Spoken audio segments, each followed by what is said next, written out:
Alors, on va passer à la keynote sur le luxe digital, l'innovation en mode collaboratif. On va s'auto-animer. Vous nous écoutez, si vous voulez vraiment intervenir, allez-y. Mais je crois que Nicolas, Ganaël et Laurence Besançon, on va essayer de s'auto-animer. Oui, comme ça, on perdra moins de temps. Voilà. Non, je crois que Nicolas et Ganaël ont une forte habitude. Que finalement, depuis donc là, ce matin, on pour a nous, servi le à rien, digital, pour moi, le digital, c'est le numérique, c'est l'innovation. On peut vendre, selon mon appréhension, toutes sortes de produits sur Internet, mais quand même toucher son consommateur, c'est passer par l'innovation. Et je suis de ceux qui croient énormément en l'open innovation. Qui de mieux que Nicolas Brie d'Orange Innovation pour en parler, Ganaël Bascoul, Laurence Besançon pour le Nissan Group, et moi je présenterai notre projet Bentaberry. Allez-y. On se met sur le canapé. Comme tu veux. Tout le monde a un micro, finalement, j'avais pas vu. On s'auto-anime. Bien, bonjour à tous, merci de nous accueillir ici pour ce débat autour du luxe, du digital et de l'innovation. 3 grands sujets qu'on va essayer de marier cet après-midi. Je propose qu'on se présente tous un petit peu chacun en 2 minutes et puis après on lancera quelques sujets de conversation entre nous. Donc, bonjour à tous, Laurence Besançon, je travaille chez Nielsen et je m'occupe des services luxe et développement durable. Et on va essayer de voir que ce n'est pas deux territoires qui sont en opposition, mais au contraire, qui peuvent bien travailler ensemble. Voilà. Bonjour, Ganaël, cofondateur de soonsoonsoon.com, qui est une plateforme crowdsourcée sur l'innovation. C'est-à-dire qu'il y a un peu plus de 1000 contributeurs partout dans le monde qui nous renvoient à ce qu'ils trouvent de plus intéressant dans leur spécialité. Et nous, à partir de ces détections, on l'éditorialise sur le site, que vous connaissez peut-être, ou la newsletter. Qui commence à faire référence en marketing communication. Et ensuite, on travaille sur l'innovation ouverte, justement, avec des grandes marques, notamment cosmétiques luxe comme Guerlain ou L'Oréal Luxe. Marie-Pierre Schmitt, donc Bentaberry. Donc j'ai créé Bentaberry il y a quelques années, après avoir passé plus de 25 ans dans la finance. Et j'ai souhaité créer Bentaberry sur un mode éminemment digital. Et développant une appréhension digitale de nos produits, j'ai tout de suite imaginé qu'il fallait développer des communautés. Et pour développer ces communautés, partir sur un mode collaboratif dont on parlera tout à l'heure.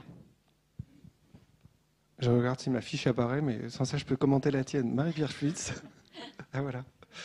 Donc, moi, je travaille pour une marque qui n'est pas une marque de luxe, mais qui est une marque connue qui s'appelle Orange.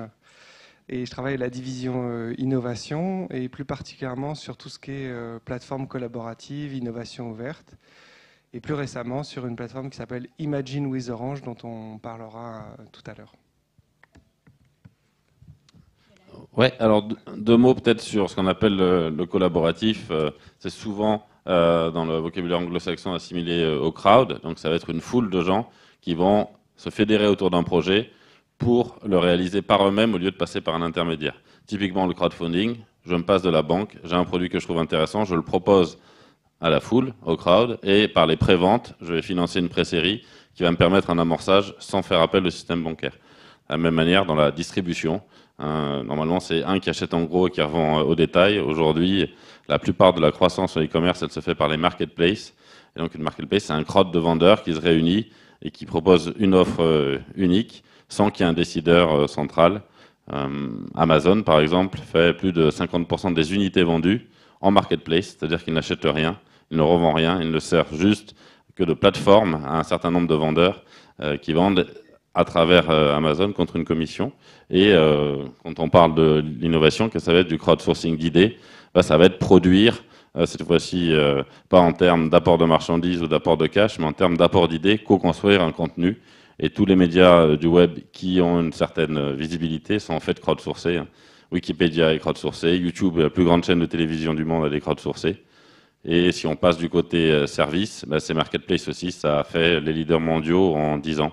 La plus grande compagnie du monde, vous le savez, c'est de taxi, c'est Uber, qui est en fait un crowd aussi, c'est un crowd de chauffeurs qui proposent leurs services à travers une plateforme, mais Uber Paris, c'est 5 mecs dans un bureau qui s'occupent de gérer la plateforme. Uber n'a ni taxi, ni salarié, ni voiture. La plus grande compagnie hôtelière du monde, c'est Airbnb. Et le plus grand supermarché du monde, c'est la marketplace d'Amazon, et pas Amazon tout seul qui n'y arriverait pas. Donc ces systèmes collaboratifs montrent qu'on passe d'un système qui était très vertical, où il y avait un décideur central qui disait oui, non, je finance pas, je distribue pas, à un système beaucoup plus horizontal, où c'est le marché qui, en direct, décide ce qui doit se produire ou pas dans l'économie. Ça, c'est assez difficile pour un certain nombre d'acteurs, c'est particulièrement difficile pour le luxe. On travaillait avec un gros client que je ne citerai pas et qui nous dit « Putain, pourquoi le luxe est si nul en digital ?» C'est vrai que le luxe n'apporte rien au digital, hein. Elle n'a jamais été un vecteur, ça a été un suiveur.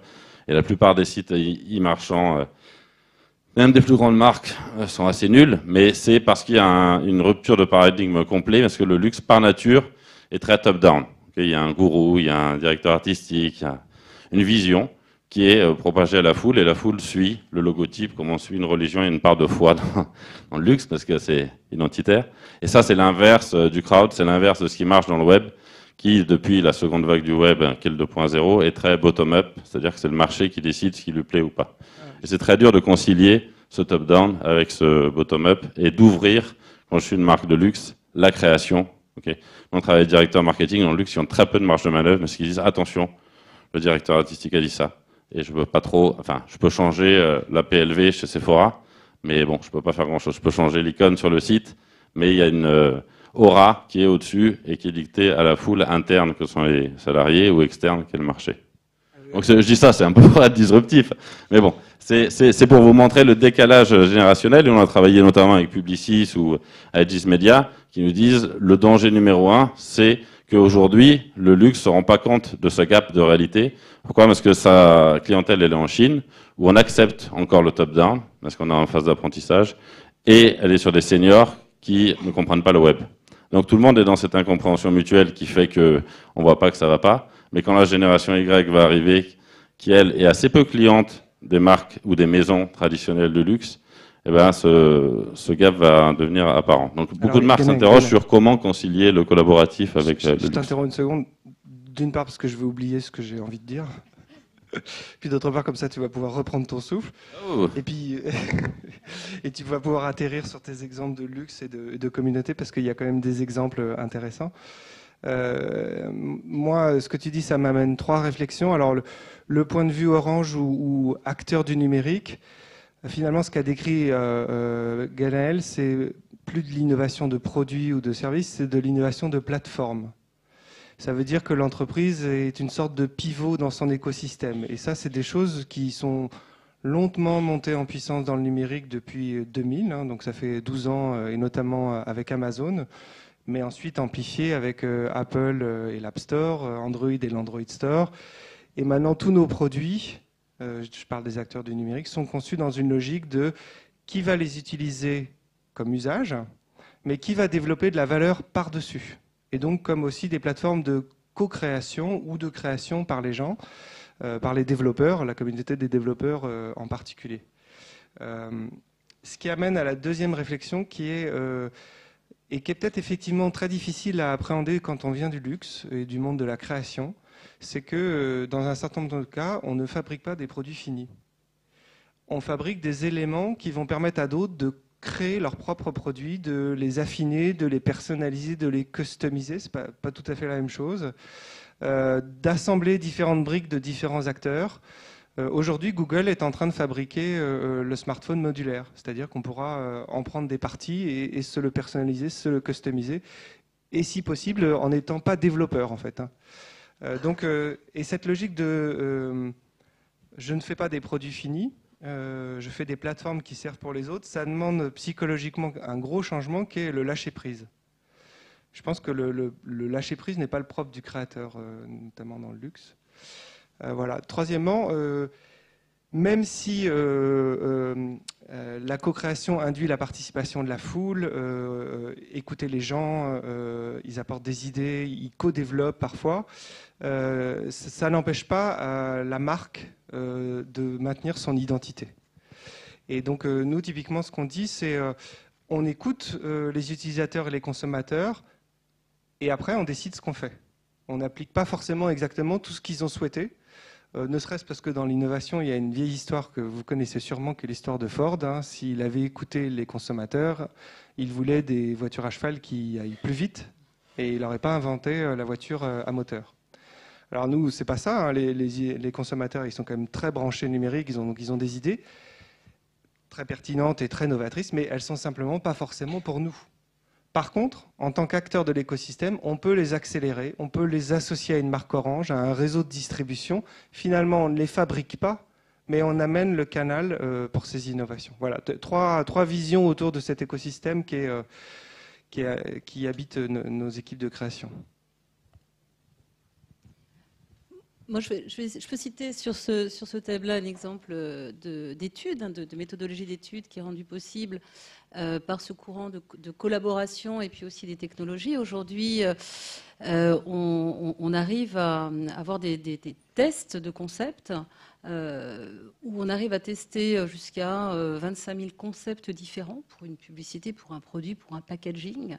Et l'input de départ, va être des collaborateurs de l'entreprise. Alors ça peut être des collaborateurs d'Orange directement ou des partenaires d'Orange qui vont sur une plateforme indiquer ce que eux pensent devraient être des prochains concepts, par exemple, d'Orange.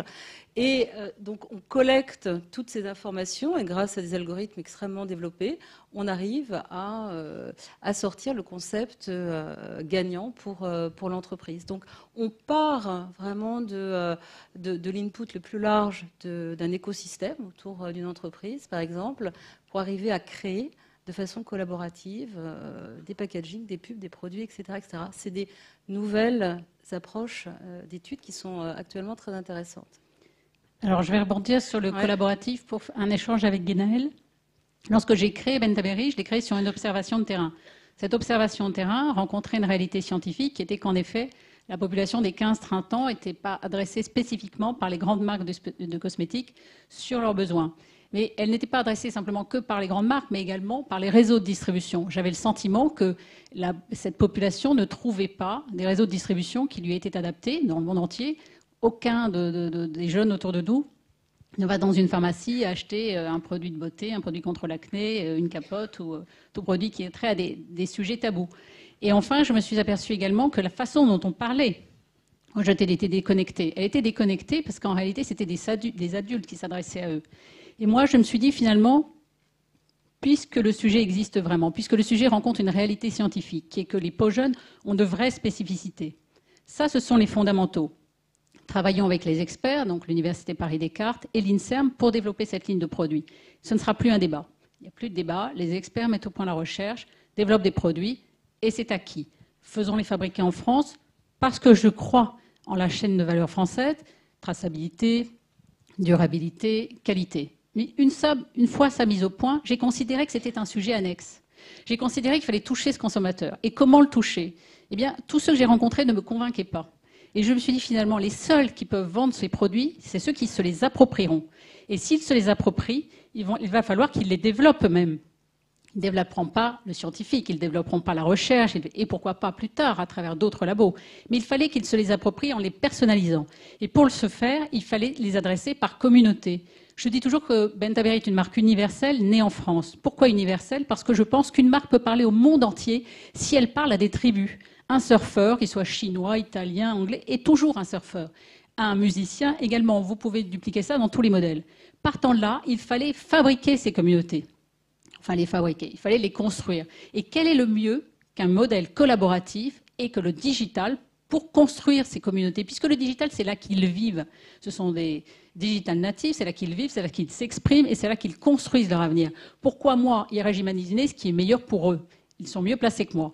Et je suis partie du principe que la marque de demain serait une marque désincarnée, une marque qui appartiendrait, donc allant contre la doxa, qui appartiendrait à ses clients, une marque qui serait incarnée par sa population de clients. Benetton l'a fait bien avant moi, sans pousser la logique jusqu'au digital, puisqu'elle n'était pas là à l'époque. Mais c'est ça l'idée qu'on souhaite développer aujourd'hui. Alors nous avons des contraintes quotidiennes permanentes, qui est que le cash flow nécessite une approche terrestre et le développement d'un réseau, un minimum réseau. Mais dans un monde idéal, moi je considère que le réseau de distribution traditionnel est une vitrine. Et je vais beaucoup plus loin. Enfin, j'ai une approche un peu différente des experts que j'ai entendus ce matin. Moi je suis convaincue qu'on peut vivre sur Internet. J'ai un goût total pour cette marque, pour cet écran. Je crois que c'est un univers féerique, c'est un univers véritablement imaginaire. Et je suis de ceux qui ne vont jamais dans les boutiques faire leurs courses. Ça peut vous étonner, mais j'achète sur Net-à-Porter, je perds énormément de temps dans les boutiques, je ne m'y retrouve pas et je ne m'identifie pas aux marques de luxe, je ne m'identifie pas au réseau du luxe. Je me sens pas à l'aise dans ces univers et je ne trouve pas contradictoire d'acheter un produit de luxe sur Internet.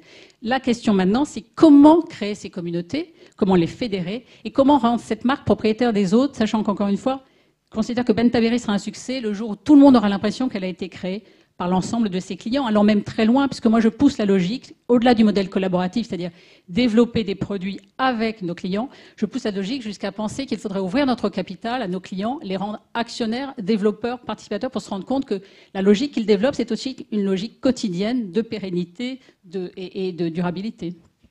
Alors, une fois qu'on a passé la première étape d'accepter la co-création, la deuxième étape de se dire je vais construire des communautés et je vais les fédérer. Est-ce que tu peux nous donner des exemples, Ganaël, de marques qui ont déjà créé ce type de choses? Puis moi, je parlerai de l'expérience Orange autour de ça. Ouais. Alors, toute la difficulté quand on parle de communauté, c'est qu'on se dit en gros ça va être une grosse boîte à idées, quoi. Des gens vont poster des trucs qu'ils trouvent bien et puis on va essayer d'en faire quelque chose, mais comme les boîtes à idées dans les boîtes, en général, ça marche pas très très bien. Parce qu'en réalité, c'est un peu plus compliqué. Il faut trouver, à travers cette plateforme, un mécanisme qui fait que ça marche, un mécanisme que la communauté a intérêt à s'impliquer. Et ces mécanismes-là sont très différents d'une plateforme à l'autre. Typiquement, une plateforme qui a commencé en France et qui maintenant marche très bien aux États-Unis, qui est dans le prêt-à-porter, qui s'appelle Where2Get. Je ne sais pas si vous connaissez cette plateforme. Non. Where2Get.it. Donc Where to Get It, même si c'est une boîte française, toute leur idée, c'était de dire les gens recherchent souvent directement quelque chose qu'ils ont vu et qui est sympa et ils veulent pouvoir l'acheter, sans avoir à passer des tonnes de temps dans les magasins ou même sur le web. Et donc c'est un site où vous posez une photo d'une panoplie qui vous a plu ou d'une tenue qui vous a plu, et d'autres visiteurs, visiteuses, en l'occurrence, vont vous dire ah bah tu peux trouver ces bottines dans tel magasin, ce chemisier ici, ce foulard là. Et donc ça crée, si vous voulez, la page catalogue de la photo qui a été postée. Et donc ça génère tout un contenu sur le prêt-à-porter par les utilisatrices, pour les utilisatrices. Ça devient un très gros distributeur de prêt-à-porter aux États-Unis sur la tranche 15-25. Pourquoi? Parce qu'au lieu d'imposer un catalogue, d'imposer un point de vue, etc., ben, ce point de vue, il est co-construit par les utilisateurs sans même qu'il y ait d'input initial. Ce qu'il y a initialement, c'est simplement une plateforme et des mécanismes de valorisation. Vous allez me dire, pourquoi des gens postent une photo? Bon, la réponse, c'est parce qu'ils veulent trouver ces produits. Pourquoi les gens vont donner une réponse pour une photo donnée? D'où on peut trouver ces produits facilement sur le web?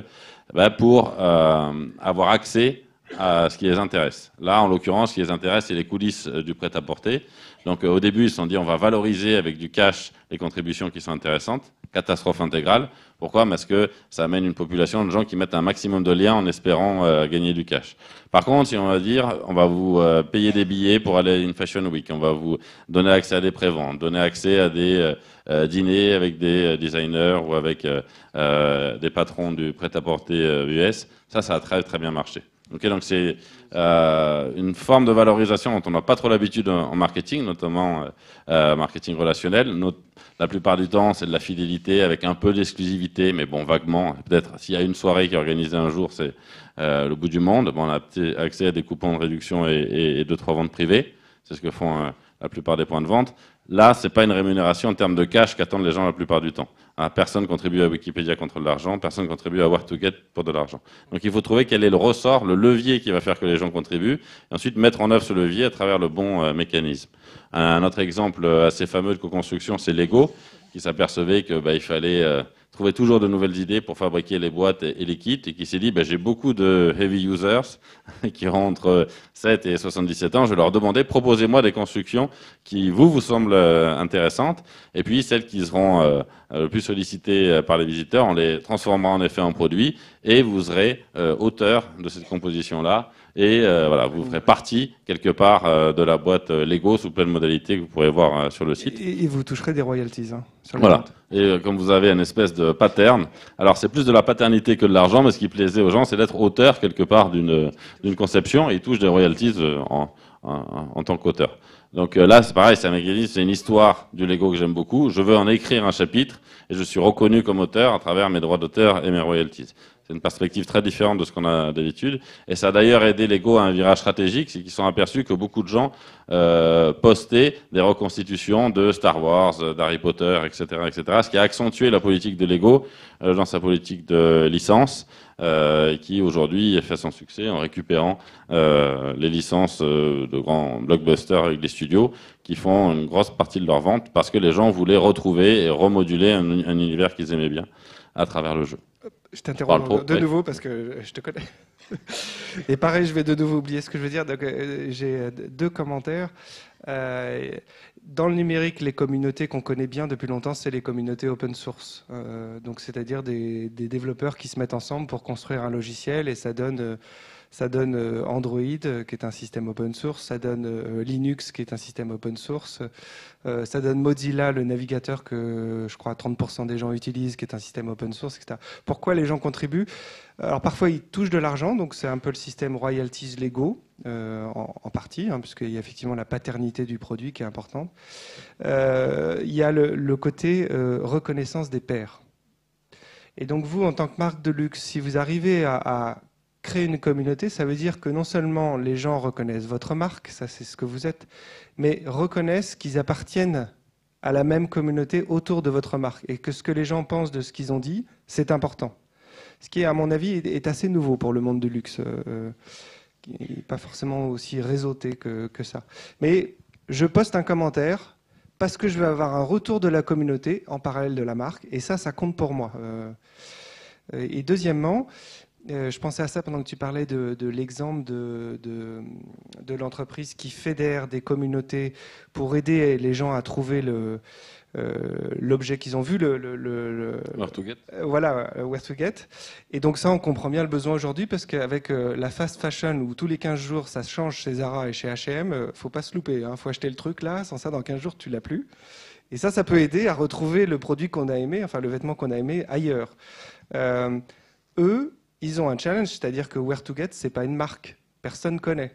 Ils vendent pas de produits non plus, donc ils ont à construire une reconnaissance sur le service qu'ils offrent. Quand on est une marque avec un produit, un des moyens de fédérer sa communauté, c'est autour de l'usage du produit, tout simplement. Et je pense que Marie-Pierre a un exemple à nous donner autour de tes produits. Oui, alors, c'était pas prévu, mais il se trouve qu'on est finalement prêt. En termes de modèle collaboratif, il y a 2-3 ans, nous avons reçu un message d'une jeune make-up artiste de Hollywood qui agit à Los Angeles, qui s'appelle Ever Pepe, et qui a publié pas mal d'articles sur nous. Elle nous a connus à travers les réseaux sociaux, à travers Birchbox, qui est une approche éminemment digitale, puisqu'ils sont les leaders de la Beauty Box, ils sont nés en ligne. Et Ever nous a abordé sous l'angle très, très amical et sympathique de la communauté. J'aime vos produits, je les utilise et je maquille même mes stars avec. Ever Pepe, je vais le souligner parce qu'elle va arriver, mais a même maintenant la maquilleuse de Obama. Donc il se trouve que nous avons pensé à elle parce que un ami qui est là, qui va monter sur scène, qui nous aide à développer de l'innovation, m'a dit il y a quelque temps, est-ce que tu aimes la cosmétique 3D? Je lui ai dit oui. C'est clairement dans ta communauté, c'est clairement dans ton modèle digital. Est-ce que tu accepterais qu'on développe quelque chose sur le maquillage 3D? J'ai dit oui. Finalement, on y est arrivé plus vite que prévu. La preuve de concept est là. Eric Mons a fait travailler le lab. Ils vont tous monter sur scène. Et on a contacté Ever Pepe à Hollywood en disant simplement, Ever, est-ce que vous accepteriez de venir tester la machine? Vous êtes une make-up artiste connue. Est-ce que vous pouvez nous aider à développer cette machine, à vérifier que cette imprimante 3D a une fonction, qu'elle peut rentrer chez vous? C'est le Nespresso de la cosmétique, finalement. Hein. Vous allez pouvoir un jour vous maquiller chez vous à la demande, développement durable, éco-responsable. Vous n'utilisez que ce dont vous avez besoin. Ça se prépare avec un iPhone, vous allez voir ça très vite. Tout ça à base d'ingrédients naturels, de poudre. Et voilà un projet collaboratif qu'on va essayer de pousser jusqu'au bout, jusqu'à la machine finale, demandant à notre communauté de participer au design, à la conception du produit et à ce qu'ils attendent d'un cosmétique à la maison. Le modèle Nespresso abordé, finalement, on ne réinvente pas la roue. Et ils sont tous là. Donc on les fait monter un peu après. Un peu après. Alors, après. Vous On va attendez. juste terminer le... C'est pour dire qu'on vit des exemples concrets. C'était un exemple pour montrer comment construire sa communauté dans l'utilisation du produit et son enrichissement qui donne lieu à d'autres objets. Et puis, cette logique aussi qu'on trouve très souvent, c'est-à-dire que la communauté commence par se construire avec des heavy users ou des partenaires avancés. Et cela, il ne faut pas les rater. Il ne faut pas leur dire faites la queue comme tout le monde. Ceux-là, il faut les valoriser et les faire prospérer. Alors, dans un autre domaine, c'est une marque de luxe qui s'appelle Swarovski. Donc les cristaux, hein, c'est ça. Qui a deux approches intéressantes. Alors, d'innovation communautaire ou d'innovation ouverte, hein, c'est un peu plus large. Une qui est de se dire, moi, mes cristaux, mon procédé cristallin, je ne sais pas comment on dit, ça va bien pour mes bijoux, mais ça pourrait servir pour d'autres acteurs. Et donc, quelque part, ils donnent leurs cristaux sous forme de plateforme pour que d'autres acteurs les intègrent dans leurs propres produits. C'est pour ça qu'aujourd'hui, dans des accessoires comme des coques d'iPhone, on retrouve des cristaux Swarovski. C'est parce qu'ils ouvrent leur procédé quelque part. Et deuxièmement, une autre logique d'innovation. Swarovski est une marque qui distribue qui vend ses produits, mais ils doivent avoir peut-être des boutiques en propre, je ne sais pas. Mais ils ne voient pas toujours le client final, ce qui est un peu la difficulté d'un certain nombre de marques. C'est le relais du réseau de distribution ou l'écran du réseau de distribution. Swarovski a réfléchi à créer un bijou dans l'air du temps. Et l'air du temps, c'est la connectivité, donc un bijou connecté. Et ils ont créé aujourd'hui ce qui se fait beaucoup hein, comme objet connecté, c'est les bracelets pour mesurer son activité. Est-ce qu'on a bien marché, comment va son cœur, etc., etc. Mais donc ils se sont attachés à ce sujet-là puisqu'ils font des bracelets, mais ils l'ont pris sous l'angle de leur métier. Et eux, c'est notamment toute une gamme de bijoux pendentifs pour les femmes. Et en se disant, tiens, qu'est-ce qui caractérise la journée d'une femme, la journée active d'une femme? C'est qu'elle va changer de bijou ou son bijou va changer de place. Donc ils ont conçu un pendentif connecté. Donc, qui mesure votre activité quand vous portez le pendentif. Alors pour eux, on porte le pendentif pendant les réunions. Donc je ne sais pas si c'est vrai ou pas. Et puis après, quand on passe en séance plus sportive, yoga ou ça marche à la piscine, c'est étanche, eh bien on prend le bijou et on le met à son poignet en tant que bracelet. C'est vrai que faire de la natation avec un pendentif, c'est pas super, quoi. Donc je trouve que c'est un bon exemple je suis une marque, je m'intéresse à ce que vivent mes clients, ils vivent dans un monde connecté si je faisais quelque chose de connecté, mais je le prends sous l'angle de ce qui fait mon identité, c'est-à-dire que moi je sais faire des produits de luxe, des produits de bijoux pour les femmes. Et juste le truc pour terminer, c'est qu'ensuite, l'histoire elle continue, l'histoire d'innovation elle s'arrête jamais, et un bijou connecté, ça génère des données. Donc ces données, il faut les consulter sur une application pour soi, mais on peut les coupler avec d'autres données et enrichir les services. Et donc ils sont rentrés dans une autre aventure autour de ça.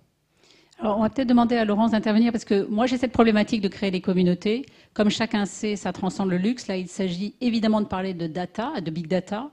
Et c'est pas si simple et je serais ravie d'en parler avec Gaël parce que comme il le disait très, très simplement, c'est vrai qu'on teste des modèles. Alors ça, c'est la grande force du digital. Nous, on va expérimenter un certain nombre de modèles parce qu'on va lancer une nouvelle plateforme qui sera communautaire et identitaire. Partant du principe qu'on ne peut pas bâtir une communauté sans avoir un rapport win-win, c'est-à-dire qu'on ne peut pas ne pas imaginer de rémunérer ceux qui contribuent à la valorisation de la marque. Alors il semblerait que les modèles purement cash ne fonctionnent pas, mais encore une fois, je ne sais pas si c'était la façon dont ils l'ont fait ou si c'est le fait de les payer en cash. Moi, je pense qu'il faut en tout cas envisager un modèle collaboratif également dans le partage de la création de valeur. On ne peut pas demander aujourd'hui à laisser des Mark Zuckerberg, des tiers s'enrichir sur les datas des autres données gratuitement. Ça me paraît être un monde fini et je crois qu'il faut s'adapter à cela. Et on ne peut plus non plus partir sur un monde qui décrète simplement donne-le là à travers des blogueuses payées par des marques. Ça ne me semble pas être une seule voie d'avenir. En tout cas, c'est pas celle à laquelle je crois. Et c'est pour ça que les datas sont essentielles. Et je crois que Laurence pourrait reprendre la parole. Alors, quelques datas ou insights que j'avais envie de partager avec vous aujourd'hui. On a beaucoup parlé de la Chine. On va continuer un petit peu sur les tendances et la place du digital. Nous avons fait une conférence la semaine dernière avec notre patron de la Chine, donc, qui est venu parler vraiment du consommateur chinois, de son rapport au luxe.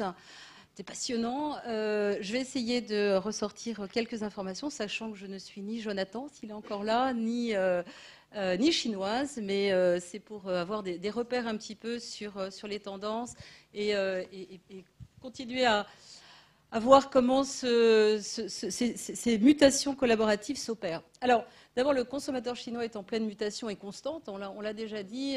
Pour simplifier à l'extrême, avant, c'était une recherche de reconnaissance sociale. On avait besoin d'impressionner l'autre pour rentrer dans des clans, dans des groupes. Maintenant, comme dirait notre patron chinois, c'est mi. Hein, il n'y a que moi qui compte, tout tourne autour de moi. Donc on est dans l'indulgence, on est dans la personnalisation, on est dans la gratification immédiate de la consommation. Donc d'où l'importance de connaître vraiment ces consommateurs pour pouvoir interagir avec eux et avoir la meilleure stratégie. Alors, un autre exemple, on a parlé beaucoup de modèles collaboratifs, un autre exemple qui vient de la Chine, c'est un site qui s'appelle quirky.com. Alors, c'est vraiment intéressant parce qu'à partir de ce site, on participe au développement de produits. Donc, une idée est soumise. Cette idée est retenue selon des votes de la communauté. Il y a 400 000 membres actuellement. Ensuite, l'idée est fine-tunée pour être ensuite lancée. Et donc, ça fait 3-4 ans que ça existe. Il y a déjà 326 produits qui ont été développés comme ça et qui sont disponibles sur 118 points de vente, soit physiques, soit online. Dans tous les cas, sur le... Ouais. Deux commentaires Ouais. sur... Moi, mon truc, c'est d'interrompre tout le temps les gens, en fait. C'est bien, hein, donc, non, ça me fait bien. Donc, deux commentaires sur Quirky. Ils ont trouvé un moyen d'intéresser les apporteurs d'idées, comme tu l'as dit, Ouais. mais les influenceurs aussi. Et donc, quand le produit est fabriqué, l'apporteur d'idées, au-delà, encore une fois, hein, de la reconnaissance de toute la communauté qui fait que son produit, il a été élu pour être fabriqué, il reçoit 10% du produit des ventes. Et les influenceurs et lui, les influenceurs, c'est tous ceux qui apportent des idées complémentaires à l'idée, en disant ton arrosoir connecté, il est bien, mais il faudrait faire ci et ça. Et finalement, ça améliore vachement le produit. Et ben, ils se partagent 10 autres %. Donc ça, c'est quand même un truc assez intéressant. Et alors, Quirky a fait aussi un truc très malin, c'est que General Electric cherchait une communauté. Ce qu'a General Electric, c'est plein de brevets utilisés et non utilisés. Donc ils ont ouvert leur armoire à brevets non utilisés et non trop stratégiques, enfin j'imagine, quoi. Et via Quirky, ils les ont exposés pour les soumettre à la communauté d'inventeurs et proposer des choses à partir de ces brevets remis dans le public. Merci pour ta collaboration. Donc ça, c'est un exemple. Alors, qu'est-ce qui empêche aujourd'hui les marques de luxe de créer la même chose, hein, d'associer leurs consommateurs au développement des prochaines collections, des tendances, des produits, des accessoires qui vont constituer les prochaines saisons. Quelques datas importantes, simplement pour remettre les choses dans le contexte de la Chine. Aujourd'hui, il y a la moitié des Chinois, c'est-à-dire plus de 600 millions, qui sont connectés, et la moitié, plus de 300 millions, et shop sur Internet, c'est-à-dire achètent des produits via Internet. 300 millions de Chinois qui sont sur des achats réguliers d'Internet. Donc c'est énorme et on a beaucoup parlé aujourd'hui. Et alors quand on regarde les plus grosses villes en Chine, ce qu'on appelle les Tier 1, on arrive presque à saturation, hein, avec une augmentation par rapport à l'année dernière de 12% de la pénétration. On est à 91% des personnes qui sont sur du online shopping et qui passent de plus en plus de temps à regarder les produits, à comparer et vraiment préparer leurs achats, comme on l'a dit précédemment. Ce qui se passe aussi, c'est vraiment de plus en plus de mobile shopping. Aujourd'hui, multiplié par 5 par rapport à l'année dernière, c'est-à-dire que 43% des achats qui se font en e-commerce, c'est à partir d'un portable, d'un téléphone portable, d'accord ? Et là, vous voyez des utilisations, soit de mobile shopping, soit de social networking, de consultation vidéo en ligne ou de web browsing, qui sont soit au-dessus de taux qu'on trouve aux États-Unis, en Chine, soit au même niveau. Donc on voit vraiment qu'en Chine, il y a une adoption complète de tout ce qui est digital et dans une utilisation régulière et constante et qui ne va que continuer à croître. Si on revient un petit peu dans le monde du luxe, ça c'est une étude que l'on a fait l'année dernière, 71% des gens ont dit avoir acheté un produit de luxe online sur l'année précédente. Et quand on regarde leurs intentions d'achat sur les 12 prochains mois, 90% des personnes disent qu'ils vont recommencer à acheter online des produits de luxe. Donc à nouveau, quelque chose, quand on arrive aux 2 tiers de la population concernée par des achats de luxe qui disent qu'ils vont acheter en ligne, on est vraiment sur une adoption complète du digital dans les produits de luxe. Ça, c'est un cas assez intéressant, assez sympa. C'est une designer qui s'appelle Minyu, qui a vendu sa première collection online sur Taobao et qui vient d'être référencée chez Lane Crawford, qui est vraiment la référence, l'enseigne de luxe type en Chine. Donc voilà, des belles success stories qui viennent du digital. Alors, au-delà de l'e-commerce, c'est vraiment aussi l'importance du social media. Ça, c'était aussi une anecdote assez intéressante. C'est la première ministre chinoise en visite officielle en Russie. Donc, elle était habillée de la tête aux pieds, comme à chaque fois, tout le monde se demandait si c'était du Tod's ou de l'Hermès, etc., etc. Et non, en fait, c'était un designer chinois local qui s'appelle Exception et qui avait habillé la première ministre chinoise des pieds à la tête. Et donc derrière, il y a eu un buzz énorme et une adoption très rapide de la marque. Voilà. Donc ça va vite, la Chine, on le sait, et on voit des marques locales qui se développent. Au-delà aussi du e-commerce, on est vraiment sur ce qu'on appelle de l'omnichannel, on en a parlé aussi, on n'est pas cloisonné entre le digital et le mortar. On est vraiment dans une continuité d'expérience. Vous connaissez peut-être le magasin connecté de Burberry sur Regent Street à Londres.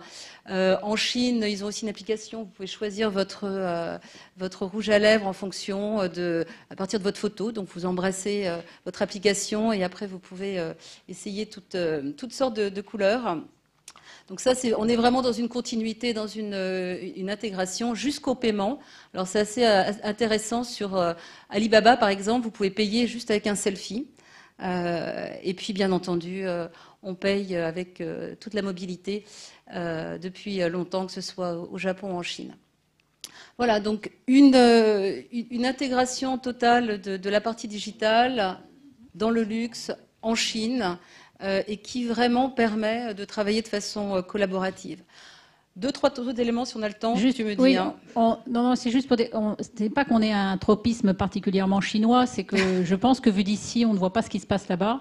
J'y passe une partie de mon année et quand je regarde toutes ces datas et quand je regarde ce qui se passe, je m'aperçois que franchement, l'Occident et l'Europe a un très très mauvais regard de la Chine. On s'emploie en permanence à dire qu'ils sont en baisse, en régression, mais allez voir ce qui se passe, ils sont devant nous. Et d'ailleurs, la présidente du château de Versailles, avec qui je parlais récemment, me dit « Mais Marie-Pierre, on a juste oublié que c'est nous qui les copions. À l'époque de Louis XIV, nous copions leurs lacs de Chine et nous les mettions sur nos commodes. Donc on a commencé par les copier avant qu'ils ne nous copient. Donc regardez la Chine comme un élément créateur éminemment important. Et ce qui se passe dans le digital est fantastique. Ils l'ont intégré dans leur vie. Ils ne se sont pas dit en tant que marque de luxe ou pas de luxe, qu'est-ce que je vais faire pour vendre mes produits? Tiens, je vais me mettre sur le digital. Ils vivent le digital. Le digital, c'est juste leur univers. Et c'est ça qui fait la différence. C'est pour ça que j'aimerais bien qu'on revienne quand même, si vous voulez bien, Ganaël, à la communauté. Parce que vendre sur Internet, ça reste un sujet majeur. Est-ce qu'on se vend? Le but, c'est quand même pour assurer la pérennité de nos entreprises, c'est d'en assurer le cash flow et la rentabilité. Est-ce qu'on vend sur Internet? Est-ce qu'on oublie cette notion de Web to Store, Drive to Store, etc. Est-ce qu'il y a une continuité permanente de l'Internet parmi d'autres? Et est-ce que tu peux donner des chiffres, ta vision, et est-ce que c'est universel? Et comment on crée ces communautés? C'est mieux, une fois qu'on a dit je crée ma communauté, comme disait très justement Elisabeth tout à l'heure, il ne suffit pas que je me mette sur Internet pour que mes produits partent d'un seul coup. Oui, même ça ne sert à rien de faire une e-boutique sur Internet aujourd'hui.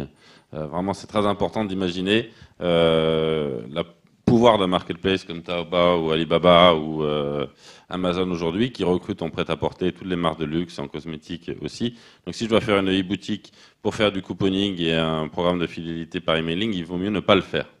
C'est-à-dire qu'il vaut mieux passer par des canaux marketplace plutôt que créer une e-boutique qui va coûter de l'argent et n'apportera aucune fonctionnalité en plus, si ce n'est mettre un univers de marque avec une vidéo que personne ne regardera, par rapport à un dispositif qui est au top des fonctionnalités comme Taobao ou Amazon. Donc si on crée une e-boutique, si on crée plutôt un site avec des fonctions e-commerce, c'est un site qui aura pour vocation d'éclater le benchmark Amazon. Amazon, aujourd'hui, on le voit comme un horizon quand on développe un site de e-commerce, parce qu'on veut autant de fonctionnalités qu'eux, mais on doit le prendre, au contraire, comme le benchmark à dépasser en termes de relations clients. Alors, si je co-crée avec eux, si je crée une communauté, là, je fais mieux qu'Amazon. Si je crée un brand content de qualité, dans lequel je co-construis une histoire avec ma clientèle, là, c'est intéressant. Donc, c'est un assez bon outil de différenciation, outil d'évaluation aussi, de se dire, est-ce que, pas mon site il est joli, pas mon site il fait du trafic, parce que la plupart du temps, mon trafic, je l'ai acheté. Et puis, si j'ai du trafic, c'est pas forcément de la conversion. Mais est-ce que mon site permet de créer plus de liens que Amazon, et ça c'est important. Et quand on parle de l'Asie, la raison pour laquelle ils vont plus sur le mobile que nous, c'est aussi parce qu'il n'y avait pas d'internet fixe. Donc eux, ils ont directement eu la deuxième vague. La plupart des gens sont directement connectés à Internet par leur téléphone avant de l'avoir sur un ordinateur fixe. Et à travers tous ces exemples-là, on voit que les marques qui arrivent à faire du bottom-up, qui arrivent à passer par des marketplaces pour se faire connaître, par des dispositifs innovants et des réseaux sociaux pour se faire connaître, comme Exception ou d'autres, ben, c'est les marques asiatiques. Donc tout le danger pour le luxe européen, entre guillemets, c'est de continuer à appliquer les bonnes vieilles méthodes de j'ouvre mon magasin, je trouve la bonne effigie, je la placarde à tout le monde et tout le monde va m'écouter parce que moi je sais et le public a besoin d'un gourou.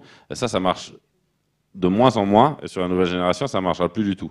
Et donc il faut réussir à aller sur l'équivalent du Facebook chinois, l'équivalent du Twitter chinois, l'équivalent de l'Amazon chinois et rentrer dans leur mode de fonctionnement ou le mode de fonctionnement de ces nouvelles générations qui est la Gen Y asiatique pour espérer avoir une marque pérenne dans le temps parce que le modèle classique de push marchera plus. Hein. Donc si on me demande si on peut vendre par Internet, oui, on peut vendre beaucoup, mais à condition de capter sa clientèle avec autre chose que je mets mes produits sur l'étagère avec PrestaShop et je fais du couponing pour ceux qui ont plus de 500 € d'achat ce mois-ci. Ça, c'était voilà, Internet des années 2000 et ce sera complètement absorbé par Amazon et on voit beaucoup de marques qui se mettaient à distribuer en ligne et qui ont vu que en total cost, c'était tellement supérieur par rapport à une marketplace qu'ils se sont retirés. Donc l'idée de concevoir un site, comme je pense que vous êtes en train de faire, c'est concevoir un système global d'activation de la marque où je vais co-construire, créer une communauté, créer du contenu, créer une aventure à travers ce site et pas créer un magasin, comme on a trop souvent copié-collé le magasin physique dans une vitrine digitale. Oui, je retiens tout à fait ça. Et c'est un peu ce qu'on essaye, certains d'entre nous essayent de faire. Nous, on a un projet que j'ai déjà évoqué à Christina Bronstorp ici, c'est de dire justement pourquoi imaginer le meilleur alors que nos clients le savent mieux que nous. C'est de lancer un partenariat avec des grands noms comme le St. Martin's College pour designer le produit de demain pour un monde meilleur, Bentaberry for a Better World. Et quoi de mieux que le St. Martin's College pour imaginer ce que serait le produit le plus beau pour demain? Travailler en collaboration avec des experts, parce que le principe de Bentaberry, c'est de toujours travailler avec les meilleurs en externalisant tout ce qui n'est pas notre core de business. Notre core de business, c'est d'être des brand développeurs, de travailler avec les universitaires pour les meilleurs, les designers pour les meilleurs, et de travailler en open innovation, justement, avec tous ces designers, tous ces corps de métier, avec la Cosmetic Valley pour la réalisation de nos produits, pour justement ouvrir nos champs et tenter à travers la plateforme web, de développer ces communautés. Et là, ce serait une d'entre elles notamment. Je n'ai pas encore trouvé le Graal sur la conversion. On n'est pas encore au ROI maximal, mais on ne sait jamais. Alors, on va peut-être passer la parole à Imagine Web Orange. Merci. Oui, pour compléter ce que vous disiez, le plus vous serez clair sur ce que vous voulez faire avec la communauté, le plus vite ils comprendront en fait. Hein. Donc, est-ce qu'on veut faire de l'innovation? Est-ce qu'on veut faire de la conversation autour de la marque? Il y a différents chemins possibles. Et comme l'a dit Ganaël, si on veut faire du shopping, ça devient compliqué vu la concurrence qu'il y a aujourd'hui. Je pensais à ça, Amazon a pris des pas de porte chez Alibaba. Donc ça veut dire que même un acteur comme Amazon en Chine considère qu'il a besoin de s'allier avec son ennemi, à la chinoise en fait, hein, et tranquillement rentrer chez lui pour apprendre à voir comment fonctionne Alibaba. Il a mis en second le choc frontal de son magasin Amazon. Enfin, il a déjà perdu un peu la bataille, quoi. Je voudrais juste une remarque. En tant que marque, je ne pense pas qu'il faut craindre cela. Je pense que si nos fondamentaux sont forts, s'ils sont invariants et s'ils sont suffisamment basés sur des valeurs fortes, il n'y a aucune raison que le fait d'être dans un univers qui ne vous correspondrait pas forcément soit mauvais. Il n'y a aucune raison que ça lutte contre la qualité de votre produit. Ce n'est pas parce que quelqu'un a envie de consommer votre produit sur Alibaba qu'il est mauvais. Et je pense que, moi, c'est ma vision du net de demain. Et je ne trouve pas contradictoire d'aller sur ces plateformes. C'est au contraire exactement la technique du cheval de Troie. Je rentre dans un univers qui prouve sa démonstration, puisqu'en fait, il atteint sa cible. Et c'est quand même ce qu'on essaye de faire. Donc, je ne viens pas de cet univers du luxe, mais ce que je crois aujourd'hui, c'est qu'il n'y a pas vraiment de risque à exposer son produit à des univers auxquels on n'est pas habitué, qu'on peut considérer comme masse, si on est certain de la qualité et des fondamentaux de son approche. En tout cas, c'est ma conviction. Alors nous, ce qu'on voulait faire avec Imagine with Orange, c'est une communauté autour de l'innovation. Et souvent, dans l'innovation, c'est le pourquoi on veut le faire qui est presque aussi important de ce qu'on fait. Alors pourquoi on a voulu le faire? C'est parce que Orange opère sur une trentaine de pays, mais ce que vous savez peut-être pas, c'est qu'il y en a 20 qui sont en Afrique et au Moyen-Orient, et que en Afrique, au Moyen-Orient, on a un environnement de vie qui est relativement différent de celui de l'Europe occidentale. Et notamment, on a peu de comptes bancaires dans un certain nombre de pays africains et encore moins de distributeurs. Or, le besoin de se transférer de l'argent existe. Et donc, les Africains ont inventé ce qu'on appelle la mobile money. Via un simple SMS, on peut s'envoyer de l'argent, sans compte bancaire. On a un compte monétaire, une sorte de porte-monnaie associé à son abonnement téléphonique. Donc, Orange a vu ça démarrer au Kenya et on l'a étendu dans 13 pays en Afrique. Maintenant, on peut aussi payer ses factures directement là-bas. Ça évite d'aller... Imaginez un endroit où on n'est pas bancarisé, faut faire la queue chez EDF avec du liquide pour payer sa consommation mensuelle d'électricité. C'est ce qui se passe là-bas. Et avec la mobile money, on peut simplement envoyer un texte, un SMS à EDF et on règle sa facture. Et Orange a anticipé puisqu'on a aussi permis le paiement de facture Canal+, et c'était anticipé sur l'accord Dailymotion Vivendi qui fait la une. Voilà. Donc moi j'ai travaillé sur un projet en Afrique autour de cette innovation là-bas. Et je me suis dit, ils ont vraiment des idées liées à leur environnement, bien au-delà de ce qu'on peut voir de la Silicon Valley, de nature totalement différente, au-delà de ce qu'on peut voir aussi différemment de ce qu'on peut voir aussi en Chine. Or, nous, on en perd dans ces pays-là, mais on n'y est pas présent. Donc, comment on fait pour innover sans être présent, sans être imprégné de cette culture?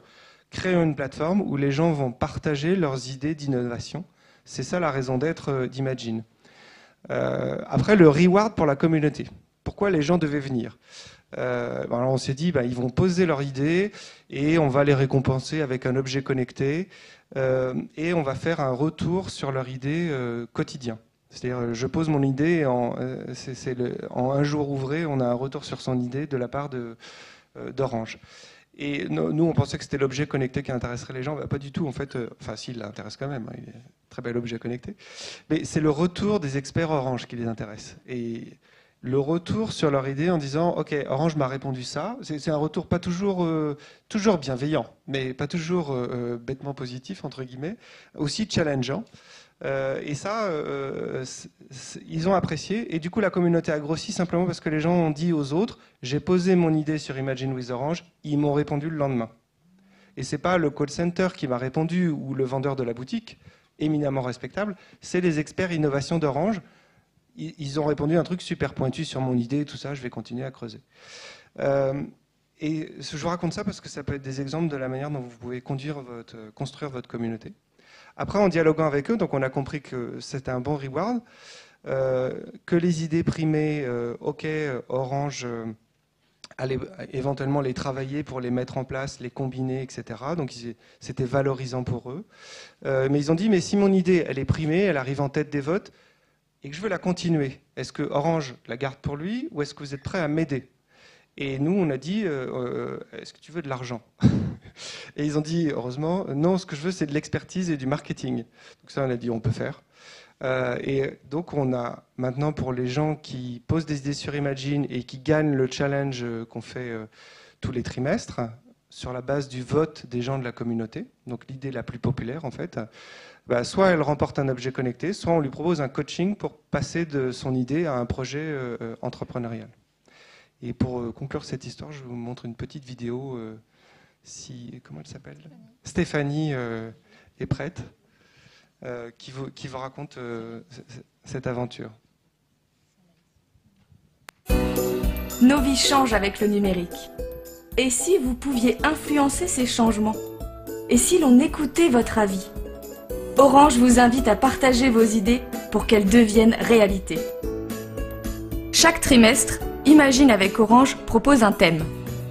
Éducation, shopping, travail, famille, santé, ville intelligente. Imaginez des services numériques innovants.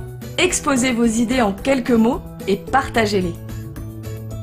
Vos idées font alors le tour du monde. Des centaines de personnes vont les découvrir, les commenter et les enrichir. La communauté élit les idées pertinentes et ingénieuses. 5 fois par an, Orange invite à Paris les porteurs des idées les plus appréciées pour participer à un atelier de travail avec ses équipes innovation. Le résultat est présenté ensuite sur la plateforme d'Imagine avec Orange. Une initiative locale peut avoir une portée globale. Au Kenya, par exemple, pays où il y a peu de comptes bancaires, la mobile money a été créée pour permettre les virements entre particuliers grâce à un simple SMS. Des millions de gens l'utilisent aujourd'hui. Orange a ensuite étendu le service du Sénégal à l'Égypte, ajoutant le transfert international et le paiement de factures. L'idée traverse à présent la Méditerranée pour rejoindre la Roumanie et la France. Des idées locales peuvent faire le tour du monde et bénéficier à tous. Partagez vos idées. Orange vous aide à leur donner vie.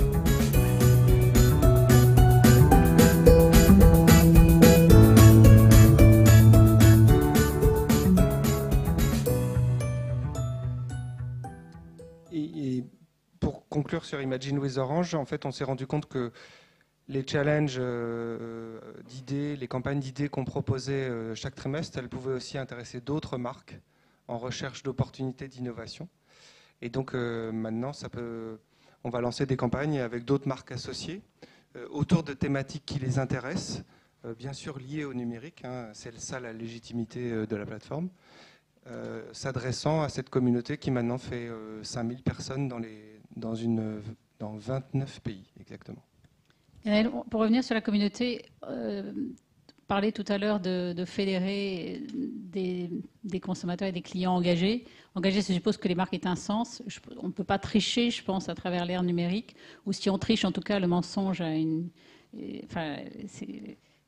durée de vie courte. Donc, comment est-ce que ça ne présuppose pas quand même que chacun d'entre nous nettoie devant sa porte et commence à réfléchir aux notions d'engagement, de partage, aux notions de pérennité. On est dans un outil éminemment virtuel, mais qui a quand même doit avoir une vision pour demain. On ne cesse de parler de développement durable, on ne cesse de parler d'engagement, on ne cesse de parler de tout cela, mais ça a l'air d'être des réalités plus marketing et virtuelles que des réalités concrètes.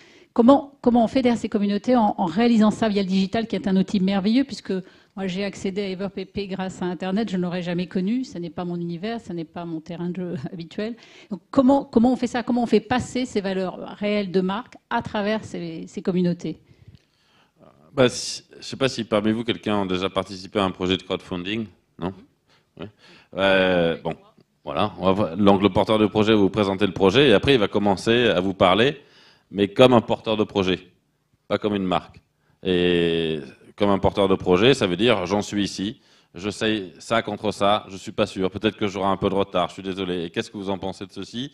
Et désolé, on a commis telle erreur, du coup on va livrer une semaine plus tard que prévu. Et donc il vous raconte une histoire et il se confie. Voilà, plus que chercher à protéger un capital de marque figé, parce que tout ce qui est figé est extrêmement fragile, parce que dès qu'il y a un écart, il y en aura forcément, dès qu'il y aura un petit bug, il y en aura forcément, on doit se justifier et dire que c'est une exception à notre règle d'excellence absolue, blablabla. Blablabla. Donc je pense qu'une marque qui est plus pérenne, c'est une marque qui est ouverte, qui reconnaît ses erreurs, qui fait du trial and error, c'est une expression... oui. comment on traduit ça, essai-erreur. Donc voilà, je le dis ouvertement, je teste ça, il n'y aura pas d'impact pour vous, mais je vous tiens au courant du résultat et je discute avec vous comme un consommateur adulte plutôt qu'un consommateur enfant qui a besoin qu'on lui raconte une histoire parfaite de Walt Disney où en achetant ça, j'aurai aucun problème et tout sera merveilleux. Parce qu'on a du mal à y croire à cet écran de fumée qui a essayé de mettre le marketing pendant longtemps, alors que partager un projet avec une entreprise ou avec une marque, ça on est tout à fait capable, c'est beaucoup plus riche. Et du coup, ça met à la poubelle beaucoup de délire d'agences de com sur le storytelling. Donc, on va raconter une histoire a posteriori sur des fondateurs magiques, une histoire sans nuage et vers l'excellence et au-delà. Ça fait un peu Toy Story avec le petit robot. Et on passe dans quelque chose qu'on commence à appeler le story making, c'est-à-dire qu'au lieu d'imaginer une histoire a posteriori et essayer de faire croire à grand effort de publicité à tout le monde, ce qui me coûte très cher, et au point de vue de l'agence et au point de vue de l'achat d'espace, une fable, je vais réussir à construire une histoire vraie, une aventure avec des gens dans un monde où on a besoin d'aventure et de récits, qui sera peut-être pas parfaite, mais qui créera beaucoup d'affinitaires à travers tout le projet. Donc c'est en étant plus sincère, en connaissant ses erreurs, en ayant un discours plus adulte aussi avec ses clients, qu'on peut imaginer le faire. Est-ce qu'on peut... On a vu toute la journée intervenir un certain nombre d'intervenants vraiment pertinents du luxe et des gens intéressants, intelligents qui ont fait le luxe. Et on remarque une grande réserve à appréhender le digital. Alors, toutes ces grandes marques présentées notamment ici appréhendent ce digital, mais très souvent à travers leurs responsables digitaux, leurs marketeurs. Force est de constater que quand on s'adresse aux créateurs, aux responsables, à la tête pensante, en tout cas à la tête dirigeante, on a du mal à obtenir des réponses sur le digital. Cette réserve, alors qu'à vous écouter, à regarder ce qui se passe, à allumer l'air du temps, on s'aperçoit bien qu'il est là, il n'y a plus de débat. Moi, je viens d'un univers qui a cru pendant un certain nombre d'années que tout était pérenne, et on a assisté à la chute de Lehman Brothers. Donc, je pense vraiment que tout peut changer demain matin. Je pense que les leaders d'aujourd'hui peuvent mourir d'un seul coup de trait.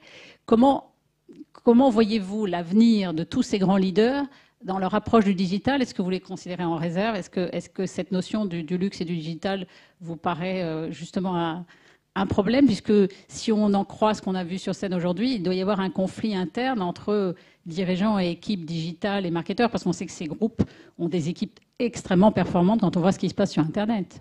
Mais est-ce que ça ne doit pas être vécu à la tête?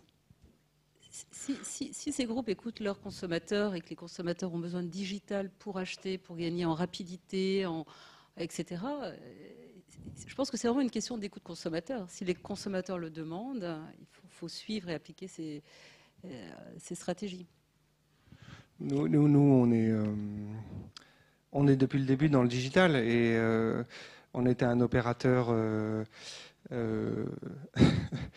On est un opérateur qui a dû devenir agile parce que les petits gamins du digital qui courent, les Google, les Facebook, les Amazon qui changent de business model tous les 6 mois, ça va très très vite, quoi. Donc pour moi, je dirais on n'a plus peur. On est passé du petit bassin au grand bassin. Et dans le grand bassin du digital, les concurrents ils viennent de partout. Et alors, en plus récemment, maintenant, on dirait qu'il y a une crédibilité, une légitimité de marque sur tout ce qui touche. C'est-à-dire que Google s'attaque à des lunettes ou à une voiture, ça choque absolument personne. Hein? Donc, oui, mais s'ils ont des réserves, c'est qu'il y a des raisons, c'est des gens brillants. S'ils ont des réserves, c'est que c'est pas si simple de vendre du luxe sur Internet. Ou en tout cas, l'approche digitale n'est pas si évidente. Mais qu'Apple s'intéresse à ta santé, ça choque personne non plus. Donc je pense que la menace ou la concurrence ou l'émulation, elle s'étend à tous les domaines. Et pour moi, pour le luxe, qui est un domaine que je connais pas très bien, mais ce que je pourrais dire, c'est que quand on va dans le grand bassin, ça veut dire qu'il y a beaucoup plus de monde, hein, c'est ça que je veux dire. Hein. On survit par son identité. Et son identité, c'est sa créativité dans le luxe. Alors, bien sûr, il y a le marketing, la création d'expériences, etc. Mais enfin, pour moi, le produit est quand même à l'essence du produit de luxe, de l'expérience de luxe. Et pour moi, il n'y a pas photo, vue de l'extérieur, entre des maisons de luxe comme Hermès et d'autres maisons de luxe. Il y en a qui continuent à être créatives après 100 ans, et il y en a d'autres qui banalisent leurs produits qu'on peut trouver dans n'importe quel duty-free, quoi. Ouais. Après, moi, c'est un secteur que j'ai appris à connaître à travers les directeurs digitaux qui, eux, en général, sont assez pros. Et il y a peut-être, et alors je parle avec des pincettes, parce que je connais moins que les autres sujets qu'on a évoqués avant, un problème de perspective. C'est-à-dire que quand on parle à quelqu'un du luxe, il y a toujours l'impression que la marque a toujours existé, qu'elle existera toujours, parce qu'il y a dans l'ADN, dans le mindset du luxe, on est une maison ancestrale et on existe depuis le 19e siècle et ce sera toujours comme ça, et on a une espèce d'héritage comme Château de Versailles sera toujours là. Sauf que si on y regarde de près, c'est des marques qui ont atteint un chiffre d'affaires élevé en général assez tard, qui ont eu une croissance de chiffre d'affaires avec les 30 Glorieuses, puis avec la mondialisation, donc en France et au niveau mondial après en réexportant ce modèle-là, mais qui ont une échelle de vie de 40, 50 ans. Et donc on parle de l'éternité de since 1787, j'en sais rien. Bon, peut-être, ok, mais en tant que business tel quel, pérenne, on parle de 30, 40 ans, comme c'est toujours l'éternité. Si on regarde l'âge de Google ou de Facebook, on parle de 20, 10 ans. Et donc je me demande s'il n'y a pas un petit problème d'échelle à se dire, ce que j'ai toujours connu de ma vie, de mon vivant, moi, ok, Hermès a toujours été une grande marque, Chanel a toujours été une grande marque. Maintenant, si on prend un peu de recul et qu'on voit l'explosion de marques qui vont dans le luxe aussi, hein, je suis désolé, quand Apple vend un téléphone 900 €, bon, c'est du luxe, je ne connais pas la définition, mais ça me semble être du luxe. Donc eux, ils ont réussi à créer du luxe excessivement rapidement parce que ça fait très peu de temps qu'ils font des téléphones portables. Donc il y a peut-être cette accélération qu'apporte le digital et ce décalage en fait temporel entre l'idée d'éternité qui est un artefact et la réalité du business qui est qu'une marque de 10 ans est en train de concurrencer une marque de 50 ans et c'est pas grave. C'est vrai, Ganaël, mais tout est dans tout et réciproquement parce que Apple a fait venir Angela Arendt qui a fait le succès de Burberry chez Apple. Il y a une raison dans ces milieux croisés, je pense. Oui, bien sûr. Et pas pour Bien, c'est bien les débats autogérés, mais à un moment donné, il faut reprendre un peu la gestion. On est pour le kibbutz, nous. Voilà, ouais, non, mais je connais une expérience que je connais bien. Mais alors, on va laisser quelques questions à la salle. Après, il y a une belle démo à faire après. Monsieur, est-ce que vous pourrez parler d'une voix de stentor et comme ça, je ne viens pas jusqu'à vous, en grand feignant que je suis. Oui.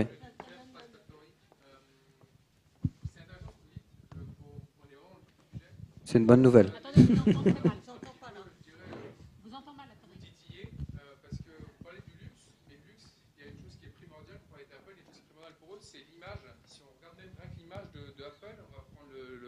Merci. On va prendre les pubs Apple aujourd'hui. Il y a SFR qui le vendent, et d'accord, c'est des marketplaces qui revendent ça, si je prends vos exemples. Mais aujourd'hui, il n'y a rien d'image qui sort sans l'approbation d'Apple. Le luxe, à mon sens, travaillant dedans avec mes clients, ils ont le même problème. Aujourd'hui, toute l'image doit être contrôlée. Donc j'entends vos marketplaces, j'entends tout ça, je me mets à la place de ces marques-là. Il n'y a pas de problème, vous avez raison. Maintenant, comment je fais pour contrôler mon image ? Est-ce qu'il y a une autre question ? Comme ça, on les regroupe. Ouais. Je ne suis pas sûr qu'Apple vende du luxe, moi, personnellement, mais moi, ils vendent de l'ergonomie très chère. Non, je pense qu'il n'y a pas de réponse absolue à cette question. Mais... Bah, après, justement, cette idée de contrôle absolu de l'image, je ne sais pas s'il ne faut pas la remettre en cause. Un corps, quand ils cherchent à vendre du luxe dans des hôtels, finalement, ils ont moins de parts de marché que Airbnb qui ne vend pas du luxe dans son image, mais qui le vendent dans le service. Vous avez des appartements et des villas somptueuses à louer sur Airbnb, et c'est bien plus luxueux qu'une chambre dans un hôtel Accor à Levallois.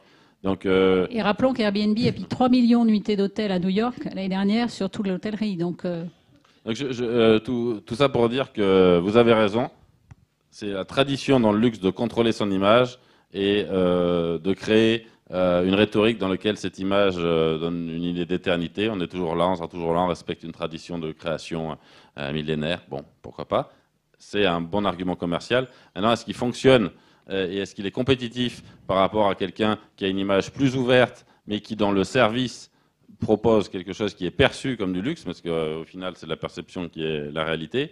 Je ne sais pas, pareil, Uber, quand vous avez un chauffeur qui est en costard avec une berline noire et des vitres teintées, c'est mieux que d'être dans le service de luxe de G7++ à 200 € d'abonnement par mois, où il est en bas et il ressemble à rien en Renault Espace grise. Donc, je ne sais pas si le digital ne fait pas un peu se confronter cette image qu'on voulait absolument contrôler avec la réalité de ce qu'on délivre. Et si on délivre quelque chose qui est en effet perçu comme luxueux, on a peut-être moins besoin de parler, donc moins dépenser de cash dans le brand management et les campagnes, et plus dans l'exécution. Et ne croyez-vous pas que finalement le luxe, ça dépend aussi de ce que vous en pensez, de votre propre définition, monsieur, puisque finalement, moi, je n'ai pas besoin d'aller dans une boutique pour acheter un vêtement. Pour moi, le luxe, ça représente pas une marque, ça représente un métier d'art à l'origine. Et ce qui m'intéresse dans un produit, c'est la qualité de son design, la qualité de sa façon, la beauté de la peau, c'est l'esthétique, l'excellence et l'élitisme. C'est ça qui m'intéresse. D'ailleurs, aujourd'hui, j'aurais bien aimé faire venir un représentant d'un MOOC, parce qu'on parlait tout à l'heure d'intelligence, ça fait aussi partie du luxe. Donc, pour moi, le luxe, ça n'est pas l'estampille d'une boutique qui est assez fashion, qui est bling-bling ou qui est sur une certaine avenue. C'est vraiment... Et je rappelle toujours que toutes ces grandes marques, quand elles se sont créées à l'origine, n'ont pas décrété qu'elles allaient créer un produit de luxe. Elles ont créé un bel objet sur des normes d'un métier d'art et elles ont essayé de transmettre ces valeurs.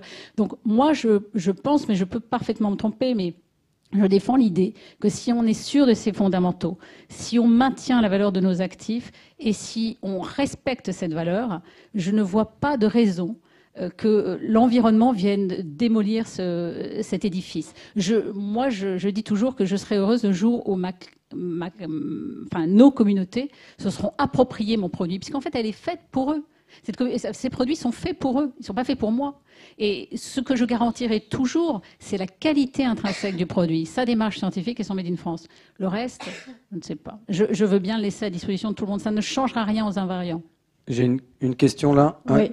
Je suis obligé de vous presser. I'm going to talk English. It's late on the day, so I prefer to talk English instead of talking French. I think it's quite interesting because now we have heard this love song for a while to the digital, and what really I'm missing is the critical analysis, and because that is what makes the discussion really interesting. It's a critical analysis, is the pros and the cons, and it is through the pros and the cons that we arrive at something new, something is sort of growing out of the ground. Just let me take an example. I've also been in contact with China quite a lot, and when you talk to some people in China who's doing research in China, they say, yes, the digital have really penetrated the Chinese society. But, you must understand that not too many years ago, you couldn't stand out in China. The anonymity was a way of surviving. And of course, the digital grants the Chinese people anonymity, and that has become part of the culture, even if they are living in a different climate today in the Chinese society. And I think it's very important that we bring in this critical analysis into the discussion to actually arrive at something new. Otherwise, we sort of stay with our respective standpoints, and we have this love song to the digital or the love song to luxury, and there we stand now as we did when we started the discussion. So this is my little, perhaps the last contribution to this conference. This is the need for the critical analysis. Sure. We are not supporter of digital.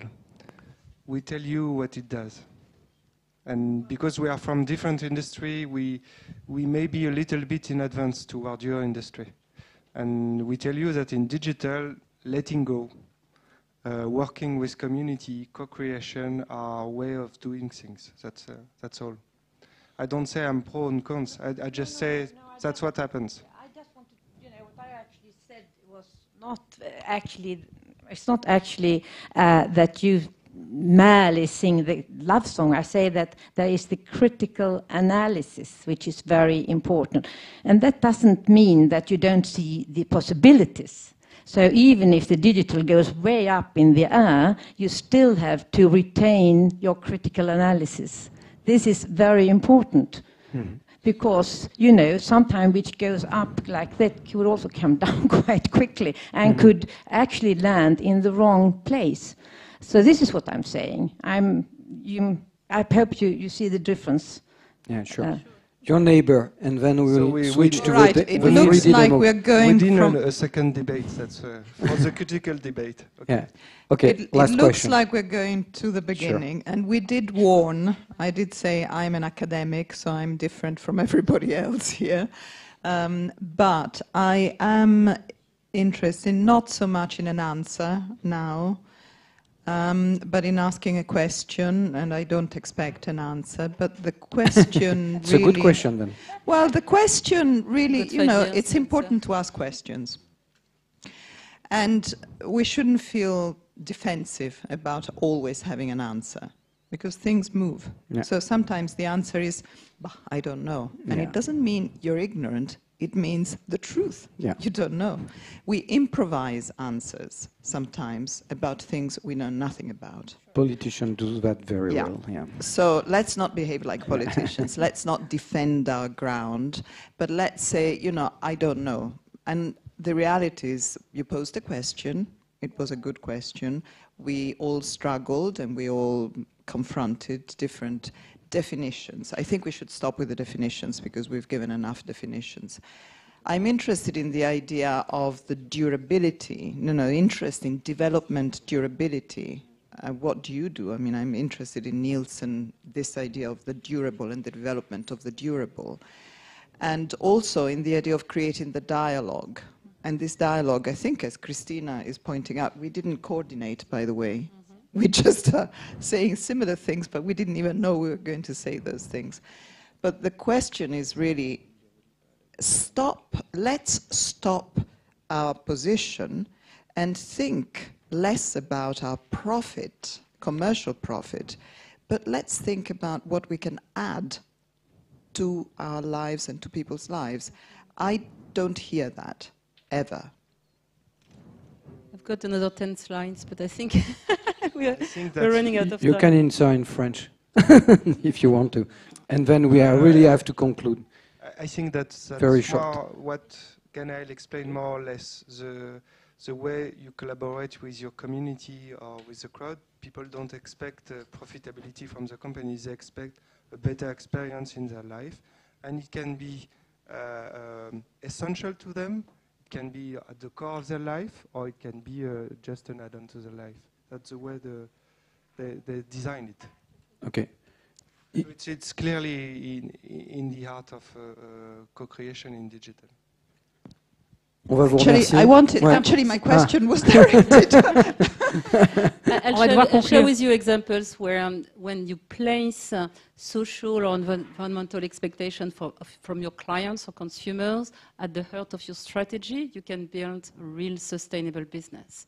And it's absolutely critical, and it's an opportunity for brands because consumers, clients want, really to contribute to better life, to better environment, to improving, the society. It's very important. So if you place that in your brand's development, in your advertising development, you're very successful. Just one example on deodorant brands, we worked with a very well-known brands where they've managed to reduce their carbon footprint by 50% and increase margin by 10%. So you can do well and do good at the same time, and that's very positive. That's a good conclusion. Tout ce qu'on a dit, de toute façon, comme le disait Marina, c'est avec beaucoup d'humilité. On vous propose nos sentiments, nos convictions, mais elles peuvent être mises en cause au gré de nos humeurs et du temps qui passe, évidemment. On va accueillir une innovation. Showtime. Yeah. En collaboratif, l'idée étant de développer justement un projet né en ligne à travers... Voilà, donc là, vous avez entendu beaucoup de choses. Maintenant, vous allez voir des choses. Ce qui est pas mal non plus. D'autant qu'en France, on aime bien parler, hein, vous l'avez remarqué. Oui, ok. Ever. So, the woman with red hair and red scarf is called Ever. And she arrived this morning from the US, right? You traveled tonight. You don't look like someone who traveled all night. Give me your secret. So, very nice of you to make this long trip to come here to Paris and make this demonstration. So, I leave the floor to you if you want to comment. And avec notre ami Moons, on y va. Je vais faire je vais vous raconter une brève histoire en fait pour illustrer parfaitement ce que Marie-Pierre a dit sur l'innovation cosmétique 3D. Je vais vous faire juste une petite mise en situation et une histoire. En fait, comme à peu près toutes les femmes, je pense, dans cette pièce et dans cette salle, j'aime sortir et lorsque l'occasion se présente, j'aime être assez élégante. Et donc du coup, partons de l'hypothèse que j'ai une soirée très prochainement. J'ai trouvé la tenue idéale, mais malheureusement, le maquillage me fait défaut. La nuance n'est pas celle que je recherche et n'est pas adaptée à la tenue que je porte. Du coup, je me dis que ça serait plutôt malin d'imaginer en fait un moyen de pouvoir créer un maquillage sur mesure, une nuance qui me plaise à un instant T pour un événement donné, qui soit diffusé en quantité réduite pour être quand même écologique. Et du coup, je pense qu'on pourrait, pourquoi pas, imaginer une machine qui serait durable, mais qui serait aussi éco-responsable et bien sûr sur mesure. Du coup, je suis ravie de vous dire que nous avons, comme l'a dit très justement Marie-Pierre, posé la première brique de la convergence naturelle entre le luxe et l'innovation, puisque Bentaberry s'est associé récemment donc, avec l'agence Engage, très bien illustrée par Monsieur Eric Moons, qui est sur scène maintenant, mais également par deux brillants ingénieurs qui sont juste ici et qui mériteront vos applaudissements suite à la démonstration. Je me permets de citer leur nom. Ils s'appellent Stéphane Ardel et Guillaume Riotto de Transdigital. Et puis évidemment Heather Pépé qui va également participer à ce projet. Voilà, donc oui. Exactement.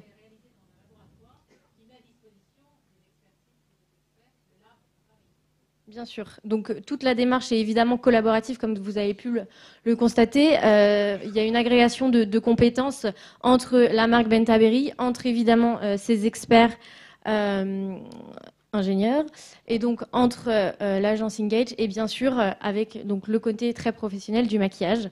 Donc je vais laisser la parole à donc Eric Moons qui va vous expliquer brièvement comment va se développer cette innovation. Peut-être rassurer la salle, vous n'avez pas besoin de porter de blouse blanche. Hein. Non. C'est pas le color run, donc on va rien vous envoyer. Hein. Enfin peut-être, à la marge. En fait, on a eu une chance inouïe avec la marque Bentaberry de profiter de ce moment pour lancer une innovation qui est une véritable innovation, une véritable révolution. Et on va faire vivre une expérience. Parce que le digital, c'est un mot que j'ai très très peu entendu depuis ce matin, permet de vivre des expériences et de faire vivre des expériences. Le mode collaboratif est un mode qui n'est pas du tout inscrit dans les livres. C'est le mode d'aujourd'hui. On travaille tous en collaboration. On travaille tous soit dans des open space, soit en mode projet avec nos voisins. Ce que vous allez voir aujourd'hui, il y a 10 ans, on n'aurait jamais osé vous le montrer, parce qu'on est juste au stade du POC, le Proof of Concept. On veut démontrer que ce dont tout le monde parle, aujourd'hui, c'est faisable. Est-ce qu'on est content de l'avoir fait? La réponse est évidemment oui. Est-ce que c'est un projet qui peut être industrialisé demain? La réponse est, si demain fait plus que 24 heures, c'est oui. Il va falloir beaucoup travailler. Heather Pépé, qui est une maquilleuse de renom, qui aux États-Unis, comme l'a dit Marie-Pierre tout à l'heure, a quand même maquillé Obama. Son avis nous intéresse, et c'est son avis d'expert qui nous intéresse, parce qu'aujourd'hui, personne ne sait mieux ce qu'est le maquillage en utilisation que des gens qui maquillent des autres personnes, parce qu'ils voient comment ça réagit, comment la peau réagit. Et quand on a vu le premier résultat sortir de l'imprimante, on s'est dit, comment ça peut être accepté? L'œil d'Heather est extrêmement intéressant, comme l'œil de la communauté. Ce genre de projet, on ne peut pas les sortir seuls dans son coin, pour une raison simple, c'est qu'il y a énormément de fonctionnalités à prévoir. Nous, ce que l'on a imaginé aujourd'hui, et ça va encore changer 10 000 fois avant que ça sorte, vous prenez votre téléphone, votre smartphone, il y a une application, vous flashez la couleur que vous voulez restituer, vous envoyez cette couleur à une imprimante, et cette imprimante va vous sortir du fard à paupières, peut-être un eyeliner, peut-être du rouge à lèvres, tout dépendra des consommables et des produits, qui correspondra exactement à la teinte dont vous avez envie, dont vous avez besoin, et en quantité, dans la quantité dont vous avez besoin. Le mode collaboratif, c'est pour l'élaboration, c'est pour l'utilisation, pour la consommation. C'est une imprimante qui va être une imprimante a priori à moins de 100 €, mais même ces moins de 100 €, il est dommage de les acheter que pour soi. On pense au mode collaboratif, entre copines, pour pouvoir dire, aujourd'hui on fait l'atelier maquillage et on fabrique nous-mêmes la teinte qui va nous permettre d'être parfaitement coordonnés avec nos chaussures, avec la robe, ou même entre copines. Le mode collaboratif est permis grâce au digital, et il ne faut pas vivre le digital comme une contrainte. De toute façon, c'est le monde d'aujourd'hui, c'est le monde réel. Aujourd'hui, les communautés s'agrègent et se désagrègent, et elles s'agrègent autour de valeurs, autour de missions et autour de projets. Dans l'ADN, si on peut dire qu'une marque a une ADN, dans l'ADN d'une marque digitale, l'innovation prend évidemment une large part. Et qui, mieux que les clients, peuvent concevoir la fonctionnalité dont ils ont envie? Je vous rappelle juste comment est né Uber. Uber est né à San Francisco quand des ingénieurs de Google n'ont pas trouvé de taxi. Ils se sont dit c'est pas possible et ils ont inventé Uber. Donc on voit bien que se faire ubériser est un mot qui est employé par un publicitaire. Aujourd'hui, c'est ce qui tous les business models peuvent être mis en cause. C'est pour ça que faire vivre la communauté, leur poser des questions et réussir à les impliquer dans les projets est le défi d'aujourd'hui. Alors vous voyez, c'est une imprimante. Je vais vous demander d'abord beaucoup d'indulgence, parce que ça a été fait dans un temps record, et c'est, on va dire, un milestone, c'est une étape. On veut juste démontrer que ce dont tout le monde parle aujourd'hui est une réalité. Ce n'est pas vraiment de la 3D, mais c'est juste une imprimante qui a été déroutée de son origine. On l'a recustomisée, on a rechangé les encres, et surtout, vous voyez, au milieu, il y a du papier, parce qu'elle croit encore qu'elle va imprimer du papier. On n'a pas réussi à lui faire comprendre qu'elle va maquiller autre chose que du papier. Donc on en est au stade du projet.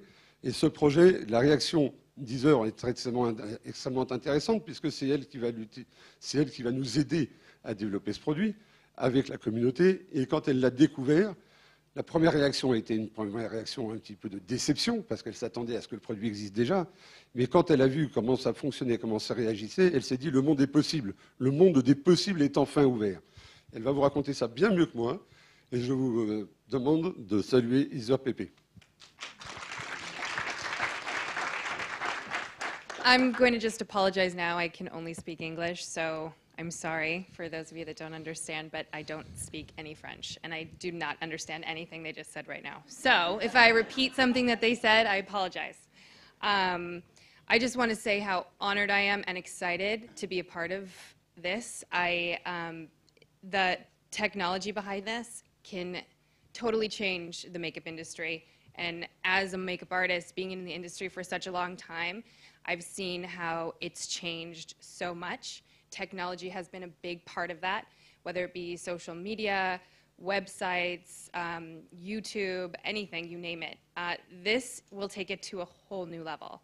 Having the ability to create any color that you need for an eyeshadow for a makeup artist would be a miracle. On set, right then, right, whatever you want. If a director comes to you and says, can you make a lipstick that can be this color, or an eyeshadow, can you make it? Normally we would have to mix, lots of colors to create it ourselves, but having this technology, that can bring it to a whole new level and just help our artistry even more. And as a consumer, now we see Instagram and we see all these people, especially in the US, the makeup industry is just blown up, and people they see something and they want it right now. They want it now. They don't have patience. They don't want to wait 3 months till it launches. They don't want to wait till they have to get that color. They want it right now. And with this technology, that could definitely make it all happen. So it's super exciting for me as an artist, and also I think for all of you guys in this industry, because it's going to change everything, I feel like, this technology. So we're going to do a little demonstration. I just need a model. Just a little eyeshadow. If I can look like Barack Obama, I can be your model. But you want a little eyeshadow? No, a woman would be better, I guess. So this is... On the first row, someone? Allez, laissez-vous aller. So this is just the... Come on up. Take a seat. Right, you can sit right there. Yes. So this is how it starts. It starts as a white pigment. This pigment that they have is it's kind of shimmery, so you guys can see better, because it's going to be obviously on stage, so it will reflect more, so you'll see the pigment more than as if it were matte. But as the technology develops, they'll be able to create matte finishes, satin finishes. They're really working on developing to get different textures with the pigment. But right now, it's going to be kind of metallic, so you guys can see that. But it starts off like that. They picked a color. What color is this? This is blue. So all you would need to do when this device was set up, you would have an app on your phone that you take a picture of, you hook it up to the printer, which will be a lot smaller than this once it's perfected, obviously. Nobody wants to lug that around or put that on their table, but it will be smaller. And you hook it up, you put in your little device, and it will shoot out just one application, maybe 2 applications of that color. Also, think about how much product that's saving, how much more friendly to the environment that is to just have one application. How many of you women out there have bought eyeshadows and used it maybe once, or lipstick, worn it maybe once? What a waste, right? As a makeup artist, if I don't like something that I buy for myself, I throw it in my kit and it gets used. But like as a consumer, you buy something, you spend like $50 on an expensive lipstick, you wear it once or twice, it's, you know. So this is just so exciting and super awesome.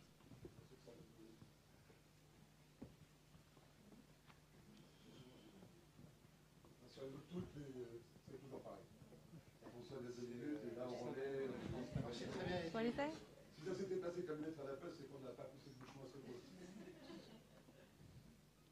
I didn't understand.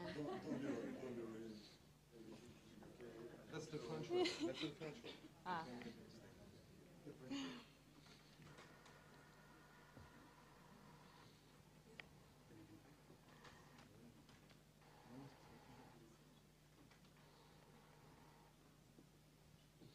Do you want to take your glasses off for me? Yeah. Hmm? No, you can sit.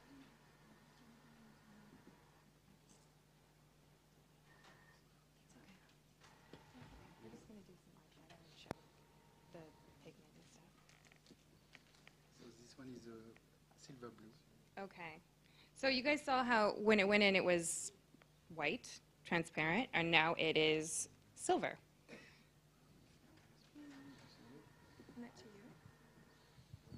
So I'm just going to use my fingertips for this to apply it and show you guys. I'm just taking very little product.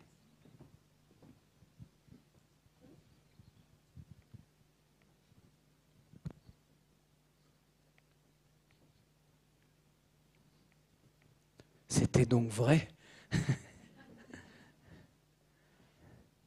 You can build it. It has the ability to go on, because this is a metallic formula, so it almost has that really beautiful, like, wet metal look. Or you can blend it out as well to get a softer look to that. Open? Bonne nouvelle, vous avez toujours un œil.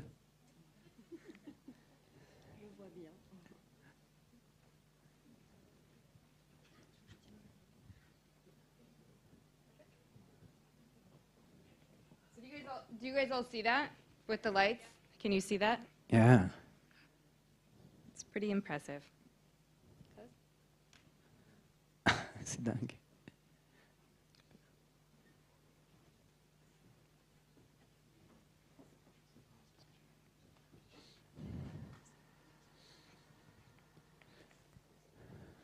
J'espère que vous avez conscience, vous vivez un grand moment, une révolution. Mais c'est assez impressionnant quand même. Et c'est quoi les petits papiers qu'on passe à l'intérieur? Ça donne en fait la couleur qu'on souhaite avoir? Pas du tout. En fait, c'est une imprimante, c'est une vraie imprimante couleur qui a été totalement hackée. Mais aujourd'hui, on dépose du pigment sur du mica blanc. Mais la machine, comme c'est une imprimante, elle a besoin de papier parce que sinon elle ne fonctionne pas. Donc on lui fait croire qu'elle imprime du papier alors qu'elle imprime tout à fait autre chose. Et c'est donc un changement de destination. Depuis cet après-midi, on fait que de la simulation. Tricking. Non, ça, c'est pas de la simulation. Ouais, non, mais on a trické la machine, c'est ça qui est extraordinaire. Absolument. Elle s'est fait avoir. What we're going to do is going to be the bronze. So this one we're going to do on our lovely model here. Excusez-moi, je ne sais pas s'il y a un certain Léo Krisman et Inès Annie dans la salle. Les personnes sont là? D'accord. Excusez-moi. Réveillez votre voisin, s'il y en a un qui dort, c'était peut-être lui. Personne ne dort.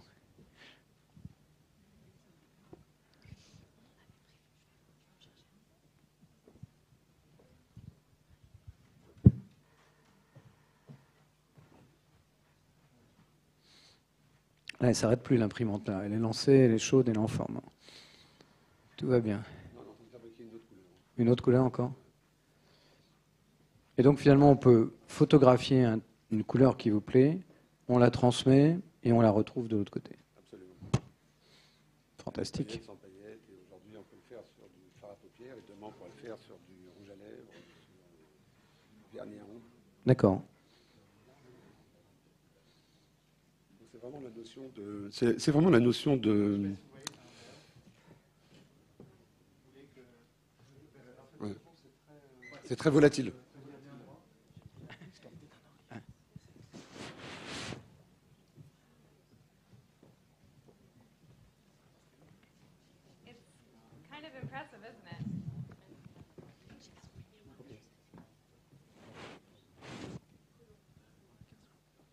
D'accord. Ok. Voilà, on va laisser le dernier œil se réouvrir. Et puis, on va faire la dernière keynote. Impressionnant, hein. Bravo, messieurs. Bien fait.